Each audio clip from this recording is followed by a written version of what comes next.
अस्सलाम वालेकुम, my name is Shaheen Ali. Welcome to my YouTube channel. मैंने आप लोगों के साथ ग्रामर की एक बहुत ज़बरदस्त जर्नी स्टार्ट की है। उसी ग्रामर की जर्नी में ये मेरा पहला लेक्चर है आप लोगों के साथ। हमने पिछले जो हमारा लेक्चर था उसमें ग्रामर और इम्पोर्टेंस ऑफ ग्रामर के बारे में बहुत डिटेल बात की थी और आई होप आपने इम्पोर्टेंस ऑफ ग्रामर को अच्छी तरीके से समझा होगा। अब हम इस जर्नी को आगे बढ़ाते हैं।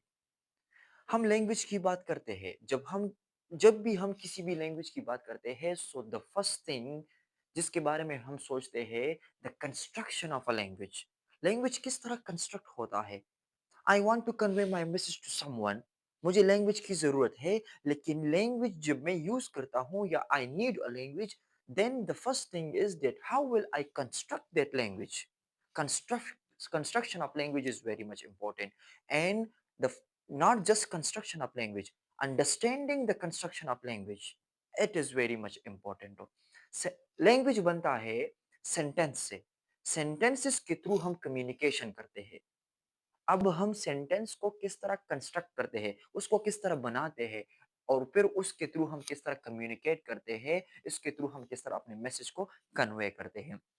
टॉपिक का जो नेम है, it is sentence and essential element of a sentence. लेकिन सबसे पहले सेंटेंस किस तरह बनती है, इसका जो स्ट्रक्चर है वो क्या है, उसके बाद हम जाएंगे सेंटेंस की डिफिनीशन पर और उसकी डिटेल पर। सेंटेंस बनती है डिफरेंट चीजों से। उसमें सबसे पहले जो हमारा टॉपिक है ये है लेटर एंड अल्फाबेट। ये हम सुनते हैं लेटर, अल्फाबेट। यही लेटर और alphabet, these are the symbols and sign that represent sounds and writing. हम लैंग्वेज जब यूज करते हैं तो उसमें टू टाइप्स है, एक written form of language, another spoken form of language. जब हम when we want to represent the language in writing form, there we use some symbols and signs। और वो symbols और signs जिसके थ्रू हम language को रिप्रेजेंट करते हैं in the form of writing on a page, वो हमारे साथ लेटर और अल्फाबेट है। जैसे हम या लेटर कहते हैं या अल्फाबेट कहते हैं इन इंग्लिश लैंग्वेज। हमारे पास इंग्लिश में 26 लेटर्स है और 26 में हमारे पास 5 वावल्स लेटर है, जिसे वावल्स कहते हैं। English grammarians call them vowels letter, जिसमें है ए आई ओ यू। और इसके अलावा हमारे पास जो 21 लेटर्स है, those are called consonant letters. इसके अलावा लेटर्स के हमारे पास टू टाइप्स है। Number one is capital letters and number two is small letters. Capital letters को हम इस तरह रिप्रेजेंट करते हैं, A B C up to Z. और स्मॉल लेटर्स को हम इस तरह रिप्रेजेंट करते हैं, ए बी सी और up to Z. So these are the different representation of different kinds of symbols and signs when we want to represent the language in the form of writing on a page।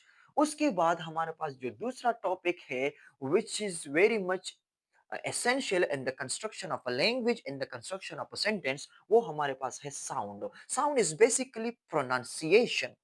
मैंने इससे पहले आपके साथ बात की spoken language की। जब spoken language की बात आती है तो there we use pronunciation, there we use sounds. हम अल्फाज बोलते हैं, आई एम स्पीकिंग, मैं आपके सामने बोल रहा हूँ, आई एम यूजिंग साउंड्स। वो साउंड्स मिलते हैं, वो वर्ड्स बनाते हैं और उसके थ्रू में आपकी तरफ वो मैसेज कन्वे कर रहा हूँ, तो वो साउंड है। और इंग्लिश में हमारे पास 44 साउंड्स है, जिसमें 20 उसमें वावल साउंड है और 24 कंसोनेंट साउंड्स है। आप एक बात जहन में रखो, लेटर और साउंड में डिफरेंस है। 26 लेटर्स है इंग्लिश में, बट साउंड्स 44 है, साउंड्स उससे ज्यादा है। और इसमें ये वावल साउंड 20 है और कंसोनेंट साउंड 24 है। जो हमारे पास साउंड है ना, ये जो 44 साउंड है वो उसको हम इस तरह रिप्रेजेंट करते हैं। फॉर एग्जांपल हमारे पास ब साउंड है, ब बॉल के लिए हम इस्तेमाल करते हैं, बॉय के लिए बहुत सारे वर्ड्स में इस्तेमाल होता है, तो उसमें ब साउंड हम इस तरह रिप्रेजेंट करते हैं। क साउंड ये है, ई साउंड, ई जो वावल साउंड है, ये वावल साउंड है। लाइक फील में फील, सी और मी, या हीट, हीट, इसमें जो ई साउंड है इट इज दिस वन। तो इस तरह ये 44 साउंड को हम इस तरह रिप्रेजेंट करते हैं। अच्छा, इसके बाद हमारा जो थर्ड टॉपिक है, the third element that is saleable. जो इसके सेलेबल है, saleable is basically unit of sound, it is the unit of pronunciation. Sound का प्रोनाउंसिएशन का एक यूनिट है जो कि बनता है डिफरेंट लेटर से। Different letters combine, they make a unit of sound और प्रोनाउंसिएशन। साउंड का एक यूनिट बना लेते हैं और फिर वो हमारा होता है syllable। और syllable में एक बात इंपॉर्टेंट है, a syllable must have a single vowel sound। जब डिफरेंट हमारे पास लेटर्स कंबाइन होते हैं और वो लेटर हमारे पास एक syllable बनाते हैं, not a word. Sometimes monosyllabic, sometime नहीं, ऑलवेज मोनोसिलेबिक जो वर्ड होता है ना उसमें सिर्फ एक सिलेबल होता है, लेकिन मोनोसिलेबिक से ज्यादा जो डायसिलेबिक वर्ड्स है तो उसमें अगर आप you remove and separate the one syllable तो वो मीनिंग नहीं देता, वो वर्ड नहीं होता।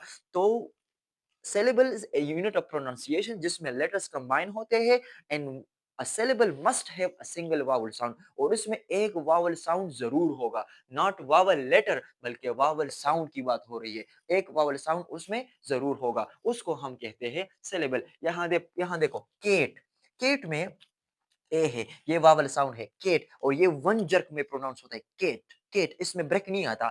तो ये मोनोसिलेबिक वर्ड है, इसमें बस सिर्फ एक सिलेबल है और ये कंप्लीट एक वर्ड है।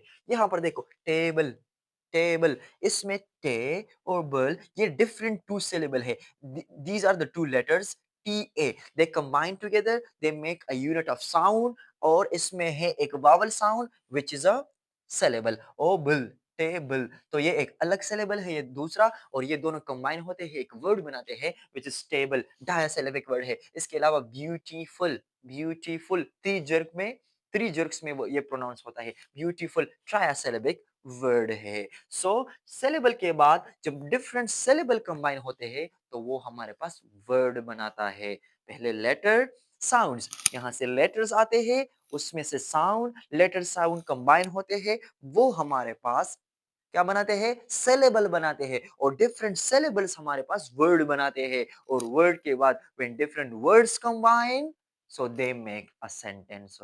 So this is the construction of a sentence. वो हमारे पास सेंटेंस बनाते हैं। So look at to the definition of a sentence. Sentence is a group of words which must have complete meaning and sense। So इसकी definition में एक बहुत बड़ा condition है, एक बहुत बड़ा शर्त है, यानी group of words, ये group of words होंगे different words combined together, लेकिन must have complete meaning and sense, लेकिन उसमें जरूर मकसद, मतलब और सेंस होगा, कंप्लीट मीनिंग होगी। अगर ग्रुप ऑफ वर्ड्स है but doesn't convey it's meaning so it is not a sentence. इसमें कंडीशन ये है कि सेंटेंस वो तब होगा जिसमें वो मीनिंग हो, वो सेंस हो, जिससे हम मतलब वाज़ेह ले सकते हैं।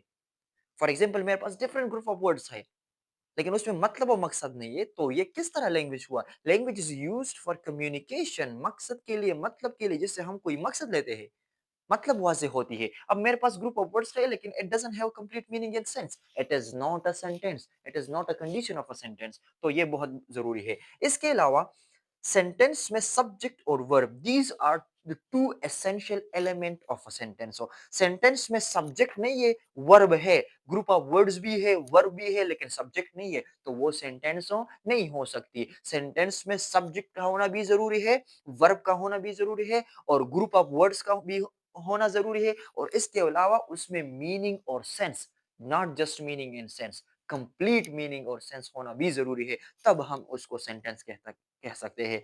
लाइक यहाँ पर देखो, Ali is a good boy, ये एक सेंटेंस है बिकॉज यहाँ पर अली सब्जेक्ट है, इज हमारा वर्ब है, इज हमारा वर्ब है, इज हमारा वर्ब है। अब यहाँ पर हमारा इसके साथ कोई काम नहीं कि ये तो हेल्पिंग वर्ब है या मेन वर्ब है। हाँ, ये मेन वर्ब है, यहाँ पर ये हेल्पिंग वर्ब नहीं है, लेकिन we are not concern with helping verb, action verb, main verb. We are just concern with verb, verb का होना जरूरी है। अब यहाँ पर आपका क्वेश्चन एराइज हो सकता है कि sir what is subject and what is verb? These are the essential elements of a sentence, और ये अलग अलग चैप्टर है और अलग अलग लेक्चर हम इस पर रिकॉर्ड करेंगे। So don't be confuse here. If you don't know what is a subject and what is a verb, so इंशाल्लाह नेक्स्ट जो लेक्चर्स आ रहे हैं उसमें आप जरूर ये सीखोगे, उस पर हम डिटेल में बात करेंगे। इसके अलावा the sun rises in the east, ये भी ग्रुप ऑफ वर्ड्स है, इसमें द सन सब्जेक्ट है, राइजेज इसमें वर्ब है, और इसमें मीनिंग और सेंस है, तो इसलिए हम इसको सेंटेंस कह सकते हैं। अगर यहाँ पर the sun rises in the east, यहां पर अगर आप इस सेंटेंस को इन द ईस्ट, इस सेंटेंस से ये ग्रुप ऑफ वर्ड्स निकाल दो, in the east. Yeah, these are the different words. Yeah, they combine in the east, but there is no subject in the east, there is no verb in the east, and there is no meaning and sense in this part of in this part. So it is not a sentence. इसको हम sentence हो नहीं कह सकते. For example, Ali is a. Ali is a. It is a group of words. है ना? Group of words है ना? इसमें अली अगर आप देखो कि सर आप कह रहे थे कि इट इज अ सब्जेक्ट, चलो सब्जेक्ट भी आ गया, चलो इसमें आपके यू कैन से कि सर आपने कहा कि इज हमारा वर्ब है, तो इसमें वर्ब भी आ गया, वर्ब भी है, सब्जेक्ट भी है, ग्रुप ऑफ वर्ड्स भी है, लेकिन it is not a sentence. The reason is कि देयर इज नो मीनिंग, इसमें मतलब मकसद कंप्लीट मीनिंग नहीं है, तो ये वो कंडीशन को फॉलो नहीं कर रहा, तो it is not a sentence. हो तो ये सारे कंडीशन जब फॉलो करेंगे तब हमारा सेंटेंस होगा। इसके अलावा कुछ important points, every English sentence starts with the capital letter. यहां पर हमने कैपिटल लेटर की बात की, तो ये कैपिटल लेटर से स्टार्ट होती है। And every English sentence ends with a punctuation marks. Punctuation marks हमारे साथ डिफरेंट मार्क्स है, इस पर इंशाल्लाह अभी हम एक वीडियो बनाएंगे, एक डिटेल वीडियो। ये हमारे पास फुल स्टॉप है, ये साइन ऑफ एक्सक्लेमेशन है, ये साइन ऑफ इंटरोगेशन है, ये डिफरेंट पंक्चुएशन मार्क्स है, लाइक कोमा, सेमीकोलन, कोलन, उस पर सेंटेंस एंड होगी। तो जहां पर ये साइन आ जाए तो इट मींस यहाँ पर ये सेंटेंस खत्म हो गई है, and you have to start another sentence. और वो जो नई सेंटेंस आप स्टार्ट करोगे, so you will start their sentence with a capital letter. So it is about sentence and essential element of a sentence. Thank you so much for watching. मिलते हैं नई video में, दुआओं में याद रखना।